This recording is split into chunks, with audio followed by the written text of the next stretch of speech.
my friend, do you constantly feel behind on life? Do you always say to yourself, if I had more time, I could accomplish so much more? And are you always saying, I want to do this or I want to do that and I need to do this definitely, but I just don't have the time to make it happen? Well, if that's you, that's exactly why I've created this video. And the first thing I want to say to you is I don't think it's that you need more time. I think you need to learn how to manage your time better. And I'm saying that from personal experience. So today I want to share with you 5 steps that I use to help me manage my time better. Because if there is one thing I've learned about time management, it's this. If you don't manage your time is going to manage you. So let's go ahead and get into it. Hi, I'm Michelle. Welcome to Connect Collective. So a few weeks ago, I did a poll on my community tab and I asked my community, what is the one barrier that is keeping you from living life on your terms? And the answer was, I don't have enough time.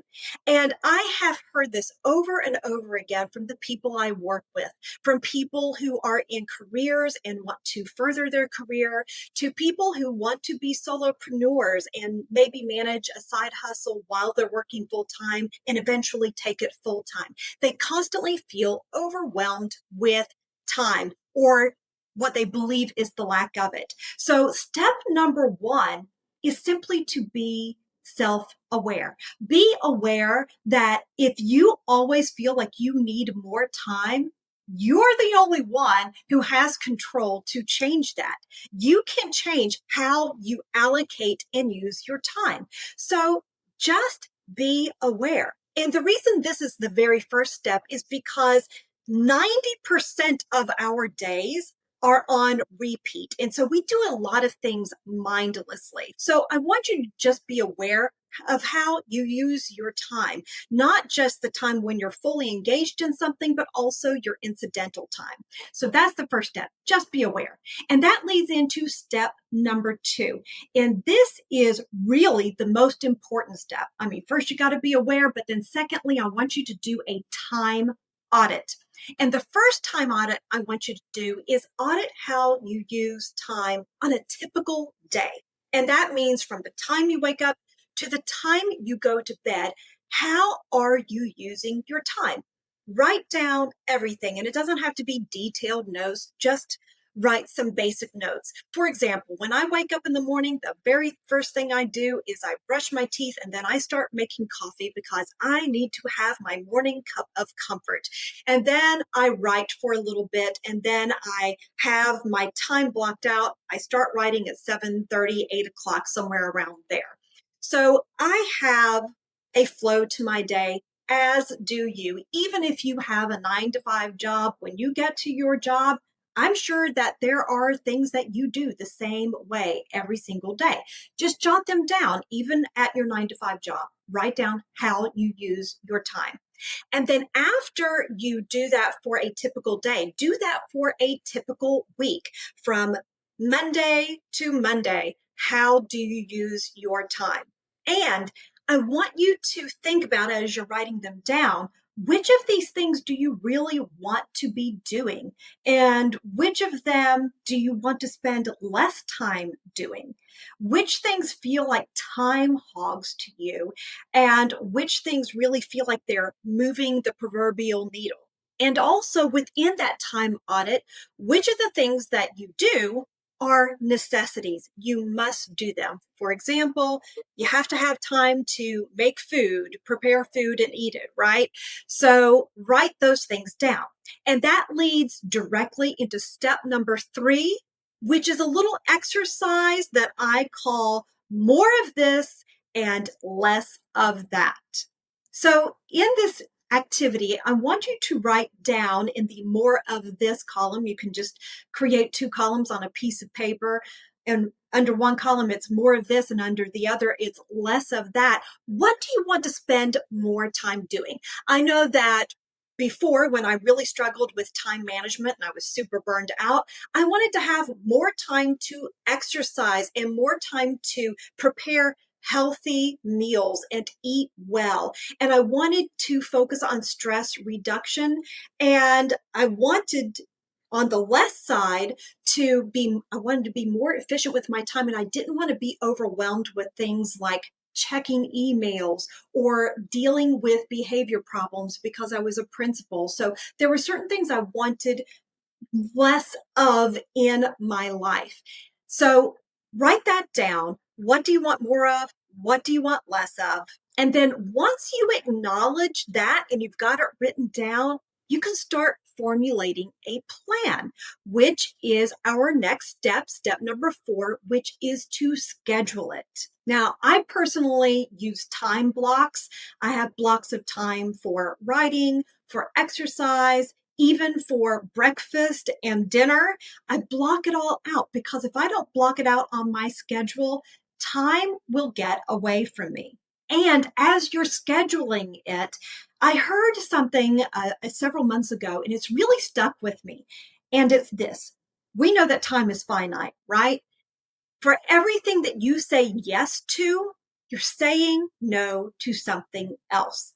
And this person was talking about their job. She was an educator. And she said, if I was saying yes to going to an event at my school, which I needed to do, then I was saying no to doing something with my family on the weekends. And I knew that. So it's just being aware that for every yes, there is a no. And as you're scheduling things, I would say make sure that you don't try to go whole hog and do everything at once. Oh, I'm going to have a 2-hour workout session and I'm going to have a 4-hour work block. And it's a lot of overwhelming. And if you want to stick with the change, the best way to do it is to slowly introduce it into your life. Now, some people can just flip a switch and they go from, I am completely changing my life from this, and I am going to start following a strict schedule tomorrow. And there is a select small percentage of people who can do that and stick to it long term. But the rest of us regular people, we're not built for that. We need to introduce things slowly. So if you're changing your schedule and you think that you want to, for example, have a 2-hour work block or a 3-hour work block, maybe start with just 30 minutes and then build up to an hour and then an hour and a half and then up to 2. And then this way you're giving yourself time to acclimate and make it a habit. And since we're talking about schedule here, I also want to cover a fallacy that I think is out there. We think to ourselves that the more time I spend doing something, then the more productive I'm going to be doing that thing. And nothing could be further from the truth. At some point, your ability to produce at a quality level is going to have diminished returns. We are not built to work. Honestly, we're not built to work an 8-hour day straight. Our max is about 6 hours. And really, we have about 3 to 4 hours where we are at our optimum levels. And then it's diminishing returns after that. That's why we see reports that say that office workers just aren't that productive or as productive as we think they are. We think that if people are in an office for 8 days, that they are going to be producing all day long. And that's just not how human beings were made to be. And then my final tip is to do it. Just do it. And this is the hardest part. We can plan and schedule all day long. We can optimize things all day long. But if we don't stick to the schedules that we create and then tweak them to make them a little bit better for us, then what's the point? You have to do it. And this is where people really lose it. They kind of fall off the rails and they never gain any traction with anything that they want to accomplish in life. Consistency is the key. So just do it, my friends. So now I do have a couple of bonus tips for you that I want to share. And the first tip is to lose your phone. This little rectangle right here will destroy your day. And you don't realize it. Well, hopefully after you do a time audit, you'll realize that your phone sucks up. It's like a time sucker, and it's a black hole of time. And you'll be relaxing on your phone scrolling, which really isn't relaxing. That's in another video that I've done. But it is going to suck up your time and actually make you less productive because you are task switching from something that you're intended to do to your phone, and you're jumping around on your phone. And every time you do that, it takes your brain several minutes to get back on board with the original task. So lose that phone. Sometimes I turn mine off and put it in another room, or I just turn all the sounds off and put it in another room, and I leave it there and I don't even look at it, because if I look at it and see a message from somebody, I'm going to pick it up and respond. So just put it out of your sight. All right, the next little bonus tip that I want to give you is to review every month how your time is going and go through these steps all over again. Make sure that you stay on your time management process and that you're really maximizing, using your time efficiently. And I'm not saying this in a machine or robotic kind of way. I want you to use your time efficiently so you feel like you're accomplishing the things in life you want to accomplish. And if you reflect on days and times when you have accomplished everything on your to-do list, or there's a project you really wanted to get done, and by golly, you completed it the way you wanted to in the time that you wanted to complete it, that sense of accomplishment feels so good. And if you take the time to manage your time, you're going to feel that more and more often. And guess what? That creates a sense of motivation.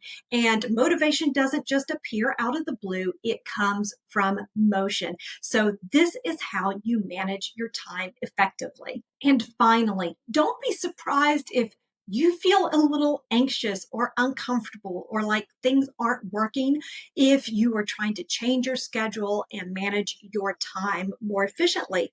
It is abnormal. It is uncomfortable, especially if you've not been on a schedule before. It feels weird, and you have to create a new normal for yourself where you do manage your time well. So just know that it's going to feel weird at first, but then that will dissipate and you will feel like a rock star who gets so much accomplished.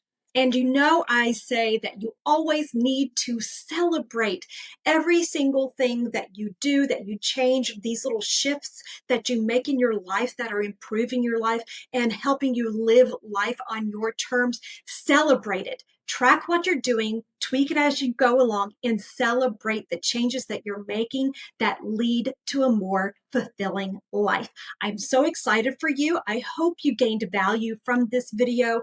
If you did, drop a like and consider subscribing. I would love to have you a part of our Connect Collective community. And if you found this video helpful, I think that you'll find this video helpful as well. Go ahead and click on it now, and I'll see you in the next one.